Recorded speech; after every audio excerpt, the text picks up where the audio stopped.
నాకు వెలుగులో ఒక వార్త కనిపించింది. ధరణికి సంబంధించి కొన్ని అప్లికేషన్లు కొన్ని లక్షల్లో పెండింగ్లో ఉన్నాయట. ధరణి అప్లికేషన్లు ఇంకా కలెక్టర్ల దగ్గరనే 1,50,000కు పైగా పెండింగ్ దరఖాస్తులు ఉన్నాయి. ఎంత? 1,50,000 దరఖాస్తులు పెండింగ్ ఉన్నాయి. ఎన్నికల కోడ్ పేరిట స్పెషల్ డ్రైవ్కు బ్రేక్ పడ్డది. పరిశీలనకు నోచుకొని తహసీల్దార్ల రిపోర్ట్లు త్వరగా పరిష్కరించాలని కోరుతున్న భూ బాధితులు అంతా పేదవాళ్ళే పాపం, అప్లై చేసుకున్న వాళ్ళంతా. రాష్ట్రంలో పెండింగ్లో ఉన్న దరఖాస్తుల పరిశీలన ఇంకా మొదలు కాలే. వివిధ భూ సమస్యలపైన సుమారు 1,50,000కు పైగా దరఖాస్తులు పెండింగ్లో ఉండగా అందులో అత్యధికంగా కలెక్టర్ల లాగిన్స్లోనే మూలుగుతున్నాయి. ధరణి సమస్యల పరిష్కారం కోసం రాష్ట్ర ప్రభుత్వం మార్చి 1వ తేదీన ప్రారంభించిన స్పెషల్ డ్రైవ్ లోక్సభ ఎన్నికల కోడ్ రావడంతో అదే నెల 16వ తేదీన ఆగిపోయింది. దీంతో 2 నెలల 20 రోజుల పాటు కోడ్ కారణంగా ధరణి అప్లికేషన్లను కలెక్టర్లు, ఆర్డీఓలు, తహసీల్దార్లు పక్కన పెట్టేశారు. తాజాగా కోడ్ ముగిసినా ఆఫీసర్లు అటువైపు కూడా చూడట్లే. దీంతో బాధిత రైతులు సోమవారం నుంచి మళ్ళీ ఆఫీసుల చుట్టూ తిరగక తప్పని పరిస్థితి. ఆర్డీఓ, తహసీల్దార్ల స్థాయిలో క్లియర్. వివిధ భూ సమస్యలకు సంబంధించి 2,46,536 దరఖాస్తులు బీఆర్ఎస్ సర్కార్ హయాం నుంచి పెండింగ్లో ఉన్నాయి.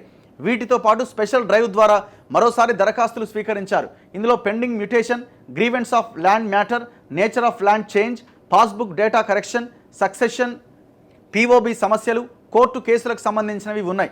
ఇందులో పట్టా, అసైన్డ్ భూముల విరాసత్, జీపీఏ, స్పెషల్ ల్యాండ్ మ్యాటర్స్, ఖాతా మెర్జింగ్ వంటి సమస్యలపైన వచ్చిన అప్లికేషన్లను తహసీల్దార్లు క్లియర్ చేశారు. పట్టాదారు పాస్ పుస్తకం లేకుండా నాలా కన్వర్షన్, ప్రభుత్వం సేకరించిన భూముల్లో సమస్యలు, ఎన్ఆర్ఐలకు సంబంధించిన భూముల సమస్యలతో పాటుగా కోర్టు కేసుల పరిష్కారం, మిస్సింగ్ సర్వే నెంబర్లు, సబ్ డివిజన్ సర్వే నెంబర్లు, విస్తీర్ణంలో హెచ్చుతగ్గులకు సంబంధించిన దరఖాస్తులు ఆర్డీఓ స్థాయిలో పరిష్కరించారు.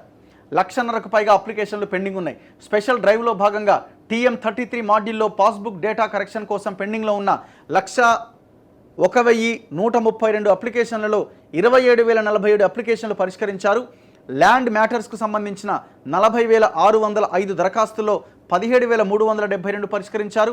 అలాగే TM26 మాడ్యూల్లో కోర్టు కేసెస్ అండ్ ఇంటిమేషన్ కోసం పెండింగ్లో ఉన్న 27,662 అప్లికేషన్స్లో 9,883 దరఖాస్తులు పరిష్కరించారు.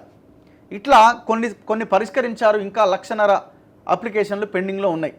సమస్యల పరిష్కారానికి కలెక్టర్లపైన ఒత్తిడి పెంచాలి. మన్నె నరసింహారెడ్డి ధరణి సమస్యల వేదిక కన్వీనర్. లోక్సభ ఎన్నికల కోడ్ కారణంగా నిలిచిపోయిన ధరణి స్పెషల్ డ్రైవ్ను మళ్ళీ మొదలు పెడితేనే పూర్తి స్థాయిలో భూ సమస్యలకు పరిష్కారం దొరుకుతుంది.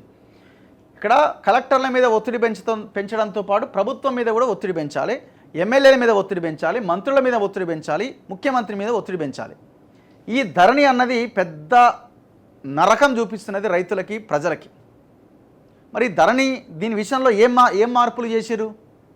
ఈ ధరణిని అడ్డు పెట్టుకొని ప్రభుత్వ భూములు కొల్లగొట్టారు. దాదాపు మీరు ప్రభుత్వ, ప్రైవేటు కలిసి 25 లక్షల ఎకరాల భూమి కథం పట్టించారు. అరే, అటవీ భూమే దాదాపు 6 లక్షల ఎకరాల అటవీ భూమే కథం అయిందని అంటున్నారు. మరి ఇదంతా ఏమైంది? ఎటుపోయింది? ఎప్పుడు పరిష్కరిస్తారు? ఒక దొంగను తెచ్చాడు ఇన్ఛార్జ్గా పెట్టిరు. ఇప్పుడు ఆ దొంగ దానికి కమిషనర్గా ఉండి మొత్తం వ్యవహారం అంతా చక్కబెడుతున్నాడా? ఎట్లా చక్కబెడతాడు? గతంలో కేటీఆర్కి, కేసీఆర్కి అనుకూలంగా చక్కబెట్టిండు. మరి ఇప్పుడు ఎవరి కోసం చక్కబెడుతున్నాడు? మీరు ఆయనని నియమించినప్పుడే ఈ వ్యవహారం అంతా కథమైందని అర్థం చేసుకోవాలి. ఈ ధరణిలో కూడా వీళ్ళు ఎక్కడా భూములు వెనక్కి తీసుకోరు. కేసీఆర్ 11 ఎకరాల భూమి తీసుకున్నాడు. ఎందుకో వెనక్కి తీసుకోరు?